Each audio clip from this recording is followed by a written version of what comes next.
Brooklyn Independent Television. Straight ahead on Sector B, the business of Brooklyn. In Williamsburg, Embee Shades has been making beach umbrellas since 1940. But foreign competitors can sell them much cheaper. That leaves Embee with only one real advantage. We like to think it's a better quality. How business-friendly is New York City? Councilmember Vincent Gentile says not all that friendly. We have to stop harassing businesses, particularly small mom-and-pop shops that are trying to survive in this very hard economy.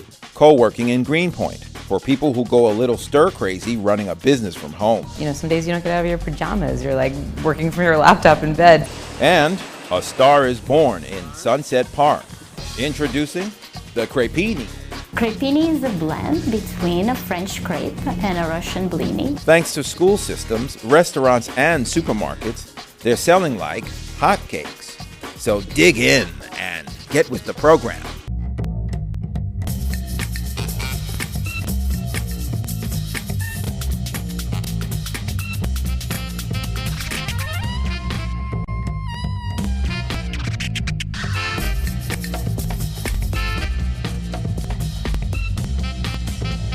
Hello, I'm Randy Piers. Welcome to Sector B, the business of Brooklyn on Brooklyn Independent Television. In the middle of summer, a factory floor is probably the last place you'd go to find relief from the heat. But on Metropolitan Avenue, in the middle of Brooklyn, one company is making shade. As is the case with so many American manufacturers, however, this business is getting heat from foreign competition. After being there for almost 3/4 of a century, what do the next few years hold in store?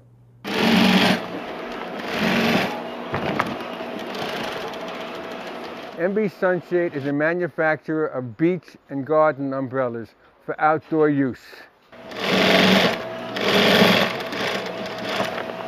It was started by my grandfather, originally on the Lower East Side as a rain umbrella company. Then in 1940, they moved to this building in Brooklyn, New York, and they expanded into the beach umbrella business.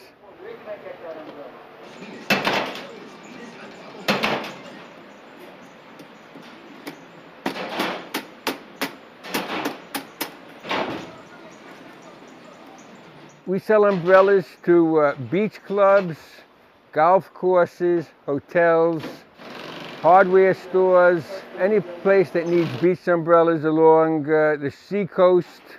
We sell umbrellas to people who rent umbrellas along the beach, and we also make private label umbrellas for some companies.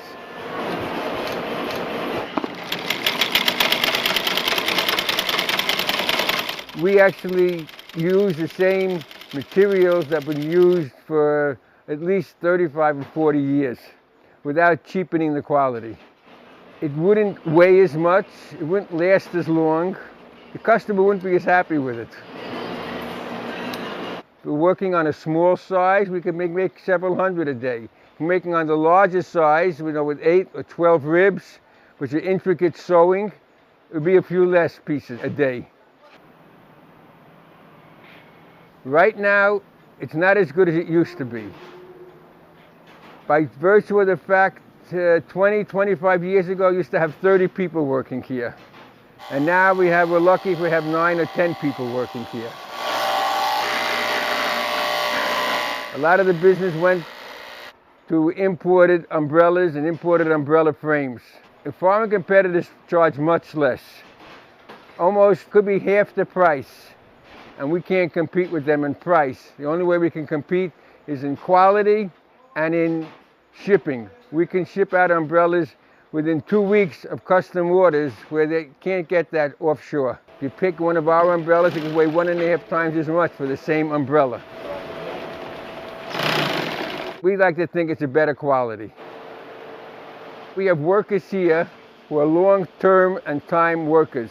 A lot of our workers here over 20 years in employment. It's almost like a small little family here, and we keep it like that. Right now, nobody in line from the family wants to take it over. I don't know what's going to happen in the next 3, 4, 5, 6 years. If we can sell it as an ongoing business, why not? But if we can't, I'd be disappointed, but that's what happens.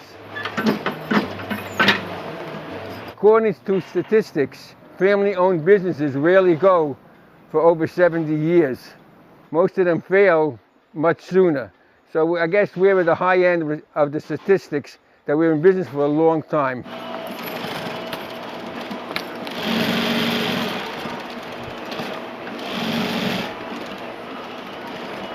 Customers, marketing, inventory, staff, just a few of the many concerns any small business owner has.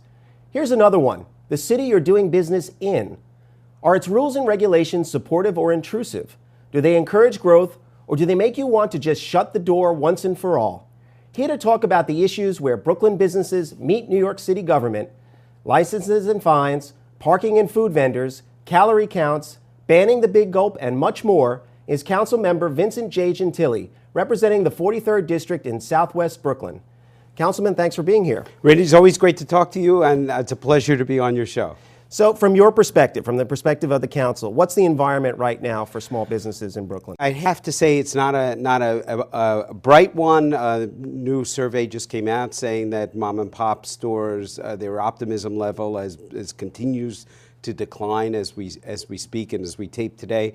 The mayor says that we're a business-friendly city, but I'm not so sure how business-friendly we are when we play this game of gotcha mentality with businesses, and that's really what I've been talking about for the last year or so, that we have to stop harassing businesses, particularly small mom and pop shops that are trying to survive in this very hard economy. I know you've been a strong advocate to sort of lessen red tape and eliminate some fines that hurt small businesses. Can you talk a little bit about that? Sure. Right now, for example, the Department of Consumer Affairs expects to take in $4 million in additional in fines than they did over last year. That's $4 million more that they're taking in revenue.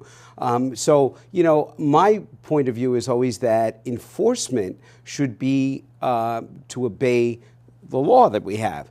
But enforcement has become another way of revenue raising. And that is where the small businesses are getting squeezed. They're getting squeezed by whether it be Department of Consumer Affairs, Department of Health, whether it be fire department inspections, whatever. It's the city agencies that are squeezing the small business business merchants so that we're raising the revenue, but they're getting hurt in the pocketbook. And one of the things I have said is that, for example, we have small businesses that are getting fined for very minor infractions.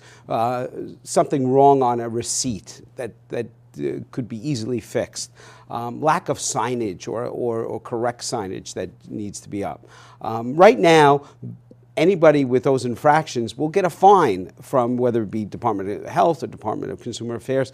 I am saying let those infractions be noted and corrected before a fine is imposed, because the inspector is going to go back anyway. They're going to go back anyway to be sure that sort of like give them a warning. Give them a first. warning, right? Exactly. And this way, it allows the merchant to come in conformance with the law, but at the same time doesn't hurt them in the pocketbook, at least for the first go round when they're told that they're in violation. Because in some cases they just don't know. Exactly. Right. Exactly. Let's talk about a very, very hot topic, especially in the summertime: parking. Yes. And how it relates to small businesses. Sure, absolutely. One of the things that I started to see in the last year or so is that the parking meters were limited to 1 hour.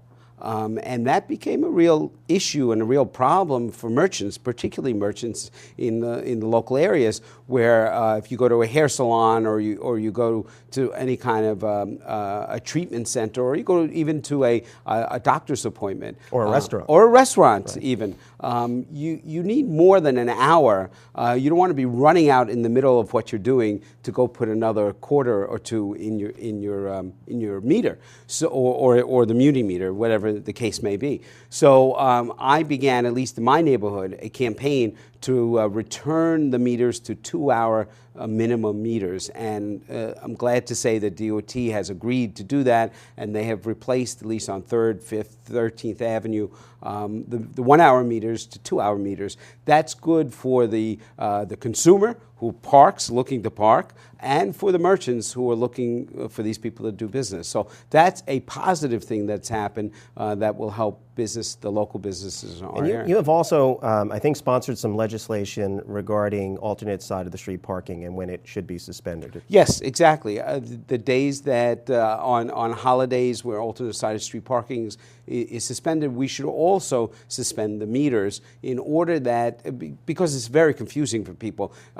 Can I park, not park? Do I need to put money in the meter? And a lot of people get caught because they don't understand that even though it's alternate side may be suspended, the meters are still in effect. So my legislation would say that when alternate side is suspended, also suspend the meters. And I think that would be a less of a gotcha kind of a deal that we have with people, and allows them on those types of days to park and shop without having to worry about getting a summons. So I know there are some new and exciting things that are happening in Bay Ridge, particularly around the business community. You want to talk about some of those? Sure. Very business community oriented. I'm very excited about it. First of all, this summer, we're going to have 4 weekends where we transform a portion of 3rd Avenue in Bay Ridge into Piazza San Marco, so to speak, where we're going to close the streets for about an 8-block area, and we're going to open it up, make it a pedestrian type area, so people will be able to come down with their families, walk the streets without vehicular traffic. It's only limited to those merchants on the avenue. Restaurants and shops will expand and come out to the sidewalk, allow people to shop and eat and have a lovely time in that area for the night. And we're going to have cultural events, whether it be singers, magicians, all kinds of things that will be free, that people come down with their families and really sort of have a little town square kind of atmosphere. We're going to do that on four Friday nights, 2 in July, 2 in August,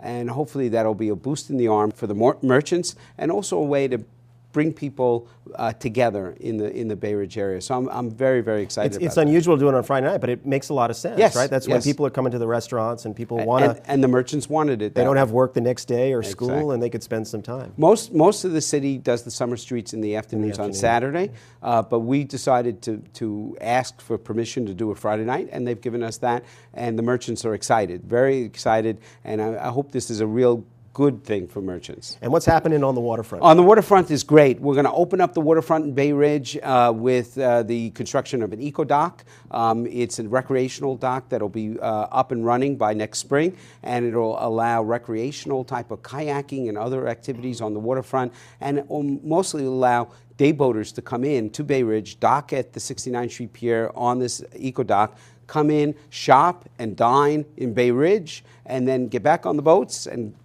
go back. It is a new way to get to Bay Ridge, new way to enjoy all that Bay Ridge has to offer with the shops and the restaurants. And hopefully by springtime of 2013, we'll be up and running. And that pier is, I've been there so many times, and it's just an amazing space to begin with. So this is just going to add to the attraction. It is. That the waterfront, and you have the bike path that goes from that pier all the way to Bay Parkway, underneath the Verrazano Bridge. It's a gorgeous, gorgeous view. You don't believe you're in Brooklyn when you're in. I love watching the cruise ships go out. The cruise ships right go from by, the pier, yeah. And so now, not only can you do that, and there's fishing on that pier, you will have the opportunity to use recreational facilities on the water through the construction of this eco dock. So it's good for the community, it's good for recreation, but it's also good for business. Sure, it brings people into the community. So I have to ask you about the large soda ban, since it's such a current topic. Yes. Well, Randy, I have to tell you that I'm duty bound as a councilman to report back to the mayor, and I've looked around the studio here. No one has 16 ounces or more soda, so that's a good thing, and I'll have to report back to the mayor about that. Yes, it is absolutely ridiculous. It is absolutely ridiculous that the mayor would venture into this area and try to tell people what's best for them. yes, talk about obesity, talk about the dangers of it, do the public service announcements, and then ultimately it becomes the individual's choice on what they do. It's overstepping government's bounds to do what the mayor is proposing to do. I have to agree with you on that.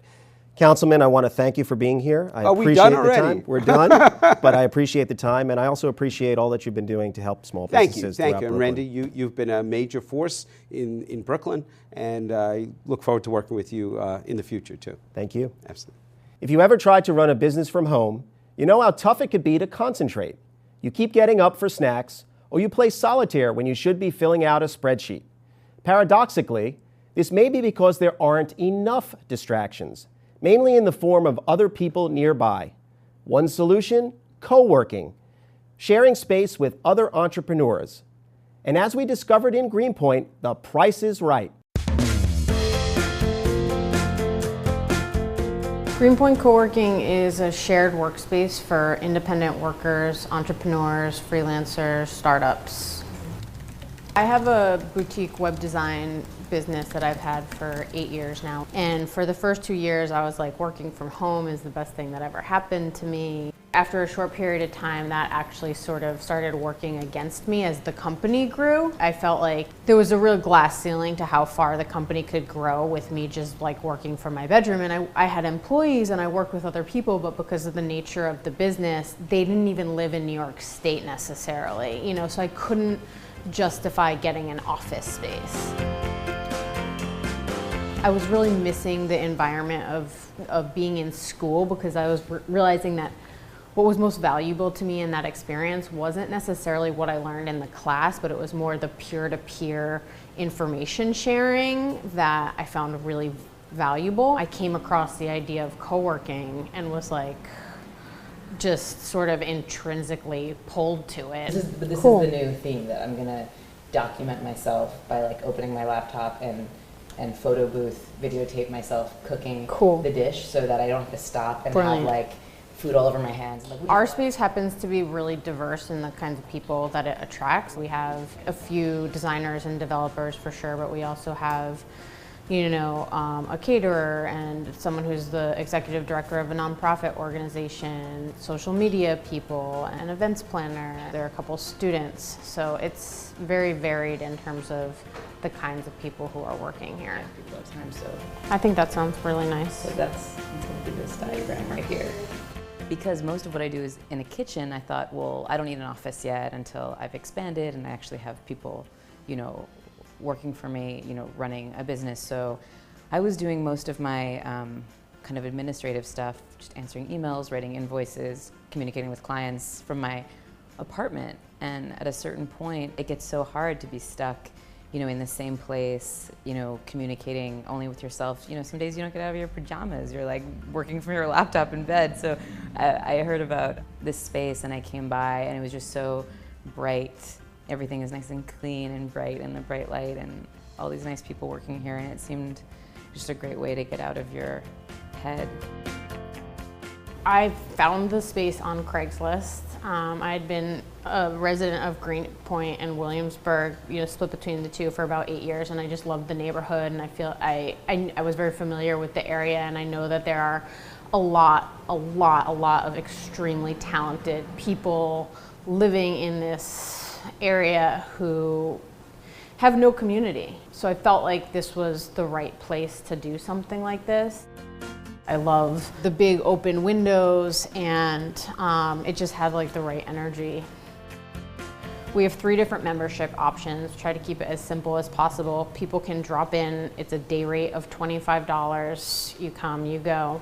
If someone is gonna come more than 3 times a month, we encourage them, because it's financially sensible for them, to become what we call a community member, which is $50 a month, and then each time they drop in, it's $10. And then if both of those are first come, first serve, if they want their own reserved desk where they can leave their computer here, it's $350 a month. It's all an open space. We have a conference table over here. We have another table back here, but it's all a big open workspace. So this Cool. is the new theme that I'm gonna document myself by like opening my laptop and and photo booth videotape myself cooking the dish. So I think that, breaking the isolation of just working by yourself in your bedroom, just the obvious things that come along with that, like having structure, having a beginning and an end to your start day.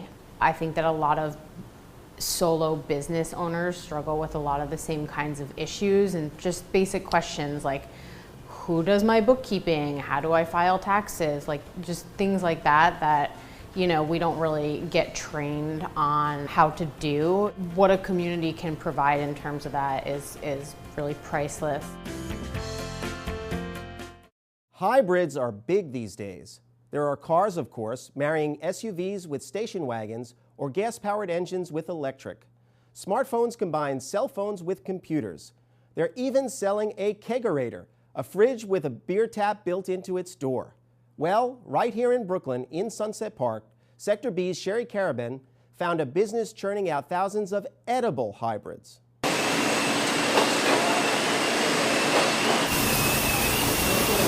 Crepini is a blend between a French crepe and a Russian blini. It's been a winning formula for Crepini owners Paula and Eric, who've built an entire company around a food they enjoyed as children in the former Soviet Union.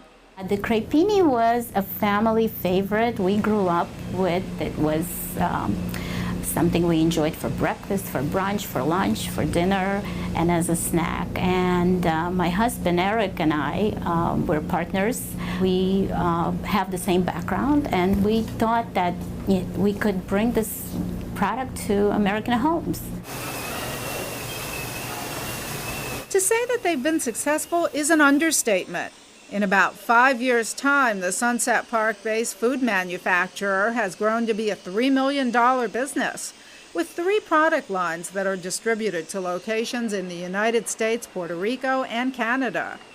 What makes their story even more amazing is that they started in 2007 and grew the business during the downturn. I think that we've actually benefited from the downturn in a way, because in our city alone there's a lot of programs that help manufacturers who keep jobs local, keep manufacturing in the United States, and we are a food manufacturer and produce our products in Brooklyn and hire local people. It was a scary time for all of us, but food is something that is growing, especially natural, healthy food. Healthy, you ask? It is a crepe after all. A naked crepe has 80 calories. And compared to bread or a bagel, that's a really good number nutritionally. It also has a lot of protein because we use milk. And we use citrus flowers, so it has fiber. So this is my taste test. Oh boy. Keep my fingers crossed. I like it. It's good, it's sweet, and best of all, it's low in calories. Yeah. Of course, the crepinis are not all naked like the one I just sampled.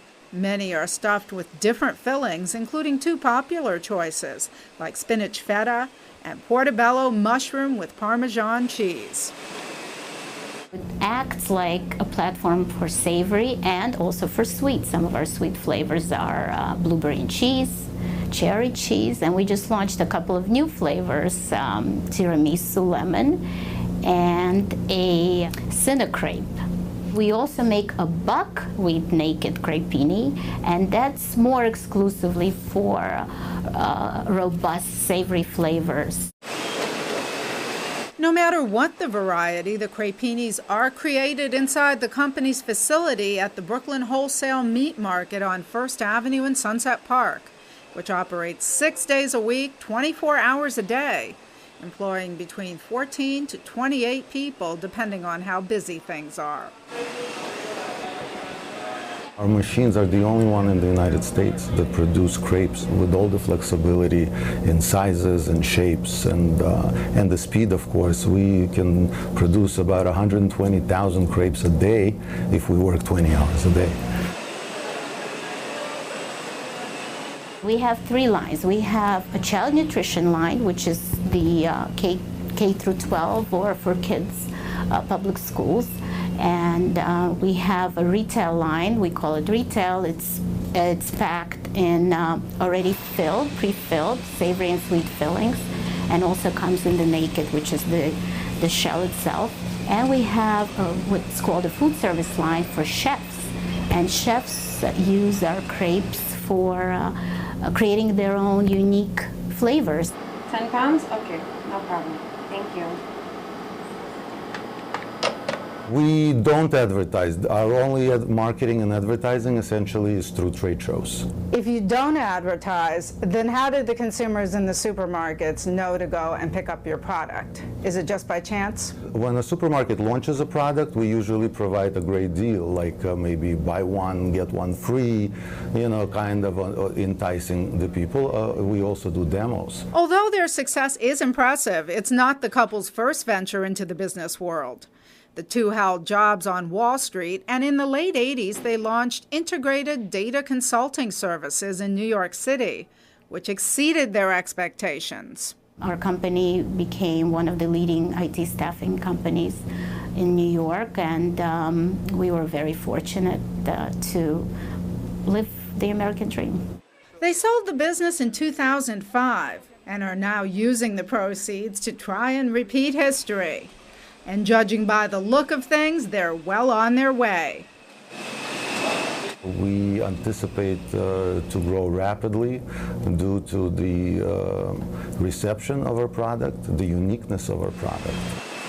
In Sunset Park, this is Sherry Carabin reporting for Sector B. That's it this month from Sector B. If you want to check out any of the companies or programs we have just featured, their phone numbers and links are about to roll across your screen. To see past episodes of the show, go to our website at brickartsmedia.org/BIT and then click on Sector B. And you can follow us on Facebook or Twitter on BK Independent TV. I'm Randy Piers. Thanks for watching.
Watch this and other Brooklyn Independent Television episodes online at brickartsmedia.org/BIT.